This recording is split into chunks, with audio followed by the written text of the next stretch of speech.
പുൽപ്പള്ളി അമരക്കുനിയിൽ കടുവ ഭീതി ഒഴിയുന്നില്ല. ഇന്നലെ രാത്രിയും കടുവ ആടിനെ കൊന്നു. തൂപ്ര അങ്കണവാടിക്ക് സമീപം പെരുമ്പറമ്പിൽ ചന്ദ്രന്റെ ആടിനെയാണ് കടുവ കൊന്നത്. പ്രദേശത്ത് ഒരാഴ്ചക്കിടെ 5ാമത്തെ ആടിനെയാണ് കടുവ കൊല്ലുന്നത്. കടുവയെ മയക്കുവെടി വെച്ച് പിടികൂടാനാണ് വനം വകുപ്പിന്റെ ശ്രമം. പാതിരാത്രി ആയതിനു ശേഷം ഇതിന്റെ സഞ്ചാരപഥം ഇങ്ങോട്ടേക്ക് മാറുന്നതായിട്ടാണ് നമ്മൾ തെർമൽ ഡ്രോൺ ഉപയോഗിച്ചുള്ള പരിശോധനയിൽ മനസ്സിലായത്. 12 മണിക്ക് ശേഷമാണ് ഈ ഒരു മാങ്ങാക്കൊല്ലി ഭാഗത്ത് ഈ ഒരു ആടിനെ ആക്രമിച്ച് കൊലപ്പെടുത്തിയത്. പകൽ സമയമായതുകൊണ്ട് തെർമൽ ഡ്രോൺ ഉപയോഗിച്ചിട്ടുള്ള പരിശോധനയ്ക്ക് പകരം നോർമൽ ഡ്രോൺ ഉപയോഗിച്ചിട്ടുള്ള പരിശോധന. വിശദാംശങ്ങളുമായി ഇംതിയാസ് കരീം ഒപ്പം ചേരുന്നു. Imtiaz, good morning. കടുവാഭീതി ഒഴിയാതെ അമരക്കുനിക്കാരങ്ങനെ മുന്നോട്ട് പോവുകയാണ്. വനം വകുപ്പിന്റെ ഭാഗത്ത് നിന്ന് നിലവിൽ എന്തൊക്കെ നീക്കങ്ങളാണ് ഉണ്ടാവുന്നത്? പ്രദേശം എങ്ങനെയുണ്ട്? ജനവാസ മേഖലയാണ്. പ്രദേശവാസികളൊക്കെ എന്താണ് പറയുന്നത്?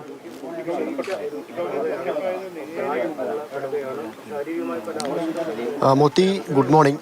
ഇന്നലെ ഇത്തരത്തിൽ വനപാലകരെല്ലാം തന്നെ ഈ കടുവയെ പിടികൂടുന്നതിന് വേണ്ടി കൂടൊക്കെ സ്ഥാപിച്ച് ഇന്നലെ ഒരു പക്ഷേ കടുവ കൂടിനടുത്തെത്തി പിടികൂടാൻ പറ്റുമെന്നുള്ളൊരു പ്രതീക്ഷയിൽ നിൽക്കുന്ന സമയത്താണ് രാത്രി 11:30 അമരക്കുനിയിലെ തന്നെ തൂപ്ര എന്ന ഭാഗത്ത് ഒരു ആടിനെ വീണ്ടും കടുവ കഴുത്തിൽ കടിച്ച് അതിനെ കൊന്നിട്ട് പോകുന്നൊരു സാഹചര്യം ഉണ്ടായത്. അതായത് നേരത്തെ DFO ഒക്കെ സൂചിപ്പിച്ചതുപോലെ തന്നെ ഈ കടുവയുടെ സഞ്ചാരപഥം തെർമൽ ഡ്രോണൊക്കെ വെച്ച് കടുവയുടെ സഞ്ചാരപഥം നോക്കി മനസ്സിലാക്കി അതിനനുസരിച്ചായിരുന്നു നീക്കങ്ങളെല്ലാം ഉണ്ടായിരുന്നത്. അതുകൊണ്ട് തന്നെ കടുവ കൂടിനടുത്തെത്തി എന്നുള്ള വിവരങ്ങളും ഇവർക്ക് ലഭിച്ചിരുന്നു, വനംവകുപ്പിന് ലഭിച്ചിരുന്നു. പക്ഷേ ഇത്തരത്തിലൊരു ആടിനെ കൊന്ന്, അതായത് 5ാമത്തെ ആടാണ് ഇത്തരത്തിൽ കൊല്ലപ്പെടുന്നത്. ചന്ദ്രൻ എന്നയാളുടെ പേരിൽ ആളുടെ ആടാണ് ഇത്തരത്തിൽ ജീവൻ പോകുന്നൊരു സാഹചര്യം ഉണ്ടായത്. ഇന്നലെ എപ്പോഴായിരുന്നു ഈ സംഭവം? 11:45 വലിയ സൗണ്ട് കേട്ടി, വലിച്ചൊടിക്കുന്ന സൗണ്ടും പിന്നെ ആടിൻ്റെ ഭയങ്കര കരച്ചിലും. അപ്പോഴും ജനൽ ഞാൻ തുറന്നിട്ട് വടികൊണ്ട് ചുമരിലേക്ക് അടിച്ചു കഴിഞ്ഞപ്പം ഇതിൻ്റെ പിടുത്തം വിട്ട് ചാടി താഴേക്ക്. നിങ്ങൾ ഈ ബഹളം വെച്ചപ്പോൾ ഓടിപ്പോവായിരുന്നു? കൂട്ടുന്നകത്തുനിന്ന് ഇതിൻ്റെ കടിച്ചിരിക്കുകയായിരുന്നു. പിടുത്തം വിട്ട് താഴേക്ക് വീണു, ചാടി. ഈ കട ഓടിപ്പോകുന്ന കണ്ടു? കണ്ടു. കൂട്ടിൻ്റെ പൊളിച്ച് അങ്ങോട്ട് ചാടി വീഴുന്ന കണ്ട്. ഈ കഴുത്തിന് തന്നെയാണ് കടിച്ചിരിക്കുന്നത്? കഴുത്തിനെ കടിച്ചത്. അത് കഴിഞ്ഞ് 2 പ്രാവശ്യം വന്നു. ഈ കൂട്ടത്തിൽ വേറെ ആളുകളുണ്ടായിരുന്നു? ഒരു ഇതിൻ്റെ തള്ളയുണ്ടായിരുന്നു. അതിനെ ഞങ്ങൾ ഇതിനെ ഇങ്ങനെ വന്ന് പിന്നെയാണ് വീട്ടിൻ്റെ അകത്ത് കയറ്റി കെട്ടിയിരിക്കുക. രണ്ടാമത് കഴിഞ്ഞ് ഒന്ന് ഇതിനെ കാണാൻ വരുമ്പം ഞാൻ അതിനെയും കൊല്ലണ്ടെന്ന് വിചാരിച്ചിട്ട് അവിടെ കെട്ടിയതാണ്. സ്വാഭാവികമായിട്ടും ആ ആട് കരഞ്ഞപ്പോൾ നിങ്ങൾ വന്നതായിരിക്കും അല്ലേ? അത് തന്നെയാണ്. അതായത് ഇതിൻ്റെ കൂടെ തന്നെ മറ്റൊരാടും ഉണ്ടായിരുന്നു. അപ്പോൾ ആ ആട് കരയുന്ന ശബ്ദം കേട്ടിട്ടാണ് ഇവർ പുറത്തിറങ്ങുന്നതും. ആ സമയത്ത് കടുവ ഈ ആടിനെ അവിടെ ഇട്ടുകൊണ്ട്, അതായത് കഴുത്തിനായിരുന്നു കടിച്ചത്, അവിടെ ഉപേക്ഷിച്ചുകൊണ്ട് കടുവ ഓടിപ്പോകുന്നൊരു സാഹചര്യമാണ് ഉണ്ടായത്. നേരത്തെ ഈ ജനുവരി 7 ആദ്യമായിട്ട് ഇത്തരത്തിലൊരു കടുവരാടിനെ പിടിക്കുമ്പോഴും പിന്നീട് 4 തവണ പിടിച്ചപ്പോഴും സമാന സാഹചര്യം തന്നെയാണ് ഉണ്ടായിരുന്നത്. അതിൻ്റെ ഒരു പ്രധാനപ്പെട്ട കാരണം ഈ വനംവകുപ്പ് അധികൃതർ തന്നെ പറയുന്നത് ഇത് 13 വയസ്സുള്ള പ്രായമേറിയ ഒരു ആൺകടുവയാണ്. അത് ഈ കാട്ടിനുള്ളിലൊക്കെ ആ രീതിയിൽ വലിയ രീതിയിലുള്ള ഒരു വേട്ട നടത്താൻ സാധിക്കാത്തത് കൊണ്ട് നാട്ടിലേക്ക് ഇറങ്ങി ഇത്തരത്തിൽ ആടിനെയൊക്കെ ആക്രമിച്ച് ഭക്ഷിക്കുക എന്ന രീതിയിൽ തന്നെയാണ് ഈ കടുവ തുടരുന്നത്. അതുകൊണ്ട് തന്നെ അധിക ദിവസത്തേക്ക് ഒരു പക്ഷേ ഇതിന് ജീവിക്കാൻ പോലും പറ്റില്ല എന്നൊരു കാര്യവുമുണ്ട്. എന്തായാലും ഇതിനെ പിടികൂടുക എന്നത് തന്നെയാണ് ലക്ഷ്യം. അതിനു വേണ്ടിയിട്ട് തെർമൽ ഡ്രോൺ ഉപയോഗിച്ചും കൂട് സ്ഥാപിച്ചുമൊക്കെ വനപാലകർ ഇന്നും കടുവയെ എത്രയും പെട്ടെന്ന് തന്നെ പിടികൂടാനുള്ള ശ്രമങ്ങൾ തുടരുകയുമാണ്.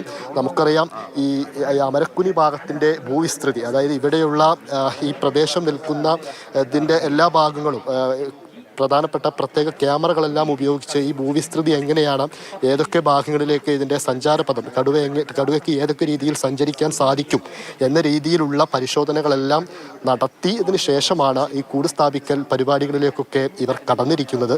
അതിൽ പ്രധാനമായിട്ടും കടുവയുടെ സഞ്ചാരപഥം മനസ്സിലാക്കിക്കൊണ്ട് അതിനനുസരിച്ച് നീങ്ങുക എന്നത് തന്നെയാണ് വനപാലകർക്ക് ഇതിൽ ചെയ്യാനുള്ളതും. ആ രീതിയിൽ തന്നെയായിരുന്നു ഓരോ ഘട്ടം. ജനുവരി 7 ആദ്യമായിട്ട് ഇങ്ങനെയൊരു സംഭവം ഉണ്ടാകുമ്പോൾ തന്നെ ആ രീതിയിലുള്ള പ്രവർത്തനം പ്രവർത്തനങ്ങളൊക്കെ വനപാലകർ പൂർത്തീകരിച്ചതാണ്. അതിനുശേഷം ജനുവരി 9-ന് ഇവർ ഈ വേണമെങ്കിൽ ആവശ്യമെങ്കിൽ കുങ്കിയാനകളെ ഇറക്കിക്കൊണ്ട് ആ രീതിയിലൊക്കെ വേണമെങ്കിൽ ഒരു പിടികൂടാനുള്ള ഒരുക്കങ്ങൾ നടത്താം എന്ന രീതിയിലേക്കും എത്തിയിരുന്നു. അതിപ്പോഴും സജ്ജം തന്നെയാണ്. പിന്നീട് ജനുവരി 13 കഴിഞ്ഞ ദിവസം ഇംതിയാസ് അവിടെ പ്രദേശവാസികൾ പുറത്തേക്ക് ഇറങ്ങുന്നതിനൊക്കെ ഒരു തടസ്സം അല്ലെങ്കിൽ നിയന്ത്രണമൊക്കെ പറഞ്ഞിട്ടുണ്ടായിരുന്നു. ജാഗ്രത പാലിക്കണം, പുറത്തേക്ക് ഇറങ്ങരുത് എന്ന്. പ്രദേശത്തെ അവസ്ഥ എന്താണ്? ഈ സ്കൂളുകളൊക്കെ തുറന്നു പ്രവർത്തിക്കുന്നുണ്ടോ? പുറത്തേക്കൊക്കെ പണിക്കൊക്കെ പോകേണ്ട മനുഷ്യരുണ്ട്. അവരുടെയൊക്കെ കാര്യം എങ്ങനെയാണ് ഇംതിയാസെ? മോത്തി, തീർച്ചയായിട്ടും നേരത്തെ നമ്മൾ ഇവിടെ വന്ന് ആളുകളോടൊക്കെ സംസാരിക്കുന്ന സമയത്തൊക്കെ അവർക്കൊരു ഭീതി അവരുടെ മനസ്സിലുണ്ട്. കാരണം ഈ അമരക്കുനി ഭാഗത്ത് കുറച്ച് ദിവസങ്ങളായിട്ട് കടുവയുണ്ട്, അതിനെ പിടികൂടിയിട്ടില്ല എന്നൊക്കെ പറയുമ്പോൾ തന്നെ അവർക്കൊരു ഭീതിയുണ്ട്. ഇന്നും ഒരു പക്ഷേ ഇവർക്ക് ഇതിനെ കൃത്യമായിട്ട് പിടികൂടാൻ സാധിച്ചില്ല എങ്കിൽ ഒരു പക്ഷേ അത് വനപാലകരോട് ഒരു പ്രതിഷേധം എന്ന രൂപത്തിലൊക്കെ ആളുകൾ സംസാരിക്കുന്നുണ്ടായിരുന്നു. അതുകൊണ്ട് തന്നെ കൂടുതൽ ഭാഗങ്ങളിലേക്ക് ഇറങ്ങിപ്പോകാനോ ഒന്നും ഉള്ള ഒരു സാഹചര്യവും നിലവിൽ നിലനിൽക്കുന്നില്ല. അതിനൊക്കെ നിയന്ത്രണം വനംവകുപ്പ് അധികൃതരുടെ ഭാഗത്ത് നിന്ന് ഉണ്ട്.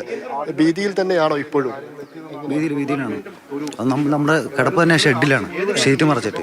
ഒരു വീടിന്റെ പണിയുള്ളതുകൊണ്ട് അങ്ങനെ കിടക്കുന്നത് റോഡ് സൈഡ് തന്നെയാണ്. ഇത്രയും ദിവസമായി അല്ലേ? എന്താ വനംവകുപ്പ് ഉദ്യോഗസ്ഥരൊക്കെ എന്താ നിങ്ങളോട് ആശങ്ക പറയുമ്പോൾ പങ്കുവെക്കുന്ന കാര്യം? പറഞ്ഞു അവര് ഇന്നലെ രാത്രിയൊക്കെ അവർ വന്നായിരുന്നു. ഇപ്പൊ പുറത്തിറങ്ങണമെന്ന് പറഞ്ഞു. പുറത്തിറങ്ങിയിട്ട് ആ ഷീറ്റ് മേഞ്ഞ വീട്ടിൽ നമ്മളങ്ങനെ പ്ലാസ്റ്റിക് ഷീറ്റാണ്. എന്താ ആളുകളൊക്കെ എന്താ പറയുന്നത്? ഇതിലൊരു പ്രതീക്ഷ ഉണ്ടോ? ഇറങ്ങാനൊന്നും പറ്റത്തില്ല, അങ്ങനത്തെ അവസ്ഥയാണ് ഇപ്പോൾ. പകലും രാവിലെ എവിടെയും പോകാൻ പറ്റത്തില്ല.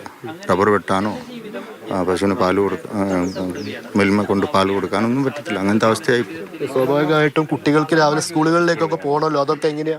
അങ്ങനത്തെ ഡേഞ്ചറാണ് ഇപ്പോൾ അവസ്ഥ.